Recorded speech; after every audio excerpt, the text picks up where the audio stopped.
Dans le cadre de la Journée internationale du droit des femmes, l'organisme Femmes entre elles dévoilait ses réalisations et ses nouveaux locaux.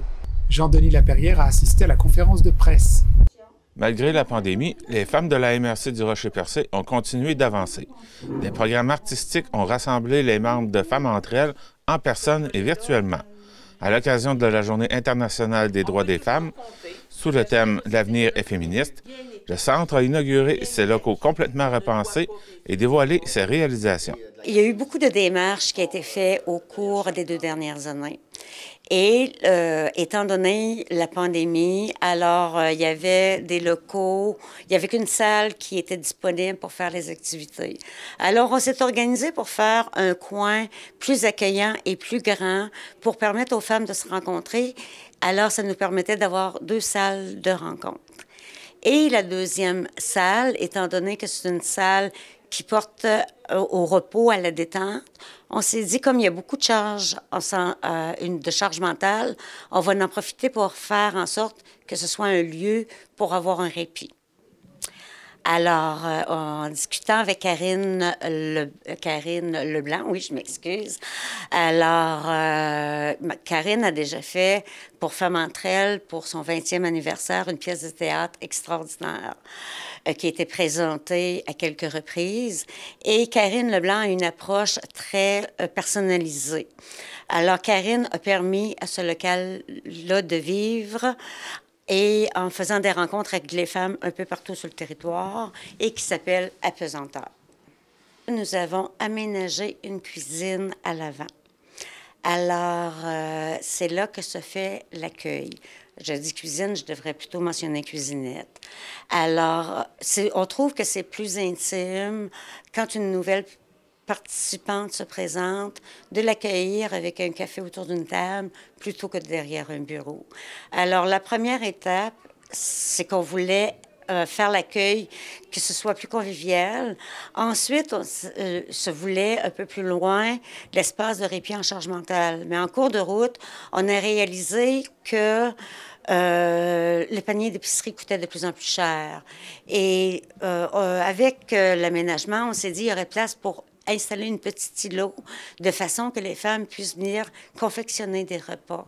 Alors, afin d'être vraiment santé dans tout ce qui est en matière d'alimentation, on travaille en collaboration avec Produire la santé ensemble, qui ont démontré leur lettre de noblesse depuis et qui sont très performants là, dans leur domaine. Alors, éventuellement, peut-être que les ateliers de cuisine vont devenir une cuisine collective. C'est en discussion avec le conseil d'administration et les travailleuses de Femmes entre elles actuellement. Pendant la pandémie, on était actifs tout le temps.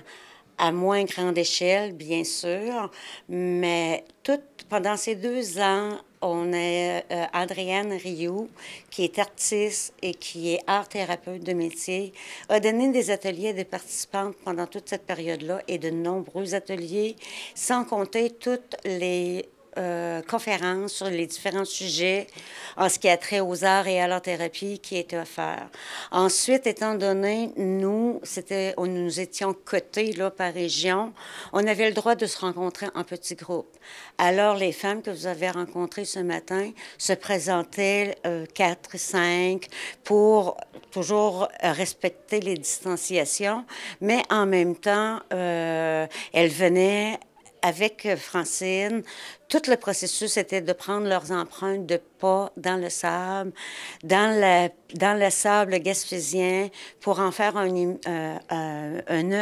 œuvre qui va nous permettre de pouvoir dire « nous y étions et nous avons travaillé avec acharnement malgré la pandémie ». Alors, c'est une démarche qui a été faite. C'était fait pour briser l'isolement des femmes. Ça leur donnait un moment de répit. Ça leur permet peut-être de sortir de chez elles. Mais en même temps, c'est la fierté qu'il y a dans leurs yeux ce matin de dire « j'ai participé à la création de cet art-là ».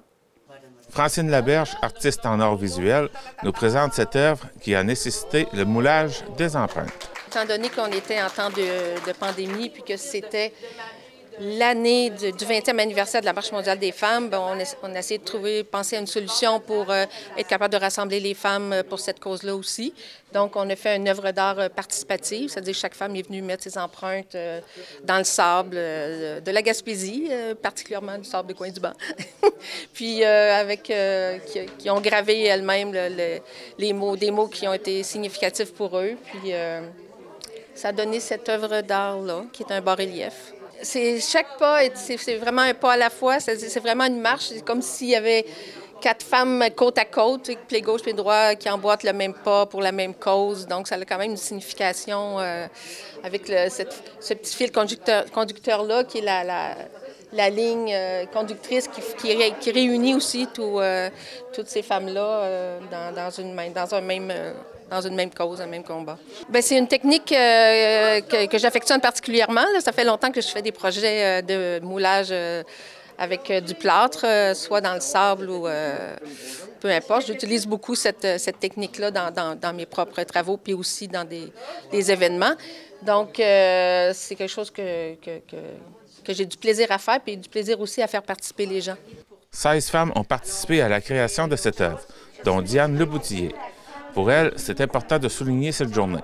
La Journée internationale du droit des femmes, pour moi, c'est vraiment une journée qui sert à se remémorer tout le travail qui a été fait par les femmes, par nos mères, nos grands-mères, nos arrière-grands-mères, pour faire en sorte qu'on puisse prendre notre place, qu'on ait un monde qui soit beaucoup plus équitable, puis que les femmes soient traitées de la même façon que les hommes. Qu'on puisse avoir des femmes en politique, qu'on puisse avoir des femmes sur des conseils d'administration, qu'on puisse avoir des femmes partout, là, parce que la planète est composée de 50 d'hommes et de 50 de femmes. Donc, on doit travailler à ce que ce soit équitable. Oui, j'ai participé à l'œuvre d'art, puis je trouvais que c'était vraiment là, une idée fantastique là, de faire en sorte de montrer l'avancée, hein, parce que les pieds sur le sable, puis le sable, ça représente très bien la Gaspésie, puis de montrer aussi que les femmes, bien, on continue d'avancer, puis les mots aussi qui ont été choisis, pour moi, sont quand même très significatifs. Puis chaque mot a son importance, chaque mot, on se doit de les porter, ces mots-là. Puis c'est un peu ça qu'on fait là, avec les pieds là, sur le sable.